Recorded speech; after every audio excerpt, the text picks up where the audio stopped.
Perkenalkan, saya Zakia Salwa Firdausi, salah satu mahasiswa tugas akhir desain produk ITS. Dan dalam video ini saya akan menjelaskan bagaimana proses perancangan tugas akhir saya dari awal hingga akhir.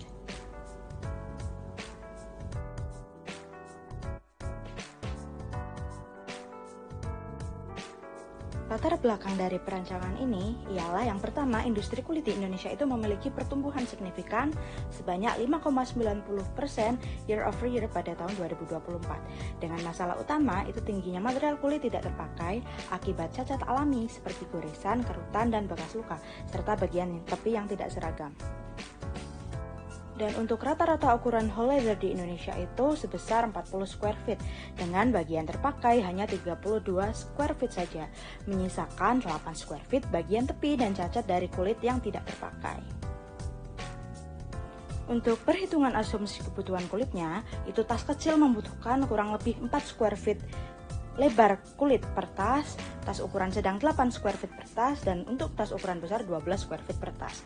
Dengan 2.507 tas per bulan, itu membutuhkan 1.744 square feet lebar untuk kulitnya. Dengan dari ukuran itu membutuhkan 533 lembar kulit. Dengan total sisa bagian kulit tidak terpakai adalah sebesar 4.264 square feet. Dari sisa 4.264 square feet kulit tidak terpakai, dapat diproduksi 1.066 tas kecil, atau 533 tas sedang, atau 355 tas besar. Lalu untuk metode pengumpulan datanya, untuk data sekunder itu dilakukan dengan mengklasifikasikan literatur yang relevan dari jurnal, buku, dan laporan industri. Sumber-sumber utama berasal dari basis data daring seperti ResearchGate, Science Direct, dan artikel penulisan terkini. Lalu untuk data primer dilakukan observasi dan in-depth interview. Untuk observasi itu dilakukan langsung di PT Mandiri Jogja Internasional untuk melihat bagaimana penggunaan material kulit dalam proses produksi, serta mengidentifikasi temuan material cacat yang ditemukan. Lalu untuk in-depth interview itu dilakukan wawancara dengan Kepala Tim Produksi dan Research Development di PT Mandiri Jogja Internasional untuk mendapatkan wawasan teknis terkait pengolahan material cacat dan aplikasinya dalam produk. Selain itu, wawancara juga melibatkan pengguna potensial dengan rentang usia 30-55 tahun dengan latar belakang penggiat fashion guna memperoleh data preferensi pengguna.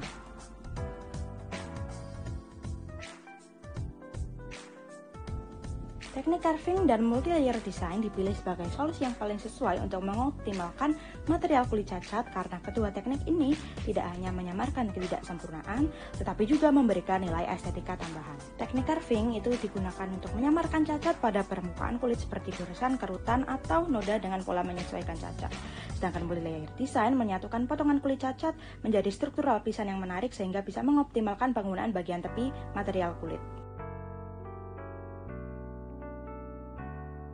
Lalu untuk rumusan masalahnya sendiri itu yang pertama adalah bagaimana pengembangan teknik multi-layer dan carving dalam mengoptimalkan material kulit cacat agar meningkatkan nilai estetika dan fungsionalitas produk.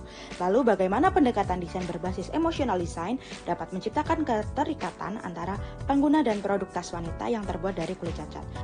Lalu yang ketiga adalah bagaimana pengembangan desain tas berbahan kulit cacat dapat memiliki ciri khas dan nilai jual yang berbeda di pasar fashion lokal. Lalu untuk batasan masalahnya itu yang pertama, penelitian berfokus pada teknik carving dan multi-layer design.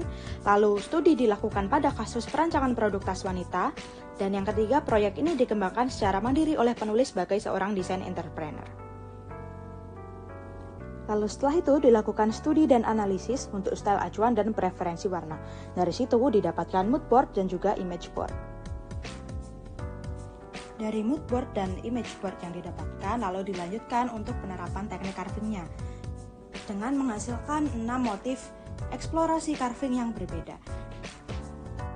Dari 6 eksplorasi yang telah dilakukan, didapatkan 3 motif utama yang akan dikembangkan dalam perancangan desain tas, yaitu ada motif diploria, gorgonian, dan juga montage tray.